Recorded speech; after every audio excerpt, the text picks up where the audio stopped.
আজকে এই বিদায় ও সম্বর্ধনা অনুষ্ঠানে আমার এই ছাত্র সভাপতি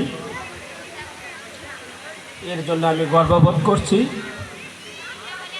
এবং বাংলাদেশের মধ্যে শ্রেষ্ঠ একজন জেলা শিক্ষা অফিসারকে আজকের আমার শেষ কর্মদিবসে পেয়েছি। এর জন্য আল্লাহর কাছে শুকরিয়া আদায় করছি।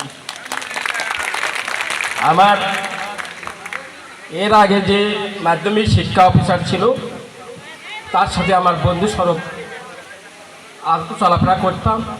আবার একজন মাধ্যমিক শিক্ষা অফিসার, ভালো একজন মাধ্যমিক শিক্ষা অফিসার আমরা পেয়েছি। তিনি যেদিন প্রথম এখানে জয়েন করে আমার সাথে তার পরিচয়। যাই হোক, আপনারা যে আমার এই হেডমাস্টারের ডাকে সাড়া দিয়ে আমার আজকের এই শেষ কর্মদিবসে উপস্থিত হয়েছেন তার জন্য সবাইকে আবারও ধন্যবাদ জানাচ্ছি। আমি আর কি বলবো, এই প্রতিষ্ঠানে আমি 90 সালে এসেছি, আজকে 2026 সাল। আমি চলার পথে যদি আপনাদের কাছে কোনো ভুল ভ্রান্তি করে থাকি আপনারা ক্ষমা করবেন। অনেক টিচারকে আমি অনেক সময় বকরা দিয়েছি এবং বলেছি তুমি দেরি করে আসলে কেন, এবং বলছি যে তুমি এরপরে আসলে তোমাকে আমি সাসপেন্ড করবো, লাল কালির দাগ ফেলাবো। অনেক কথাই বলেছি।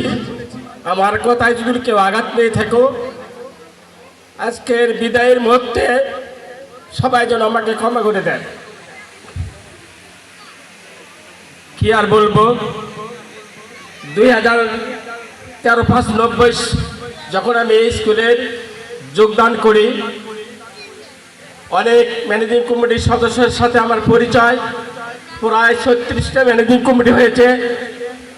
অনেকের সাথে আমার চলাফেরার মধ্যে যদি তাদের সাথে যদি আমার কোনো সম্পর্কের অবনতি হয়ে থাকে তারাও যেন আমাকে ক্ষমা করে দেয়নি।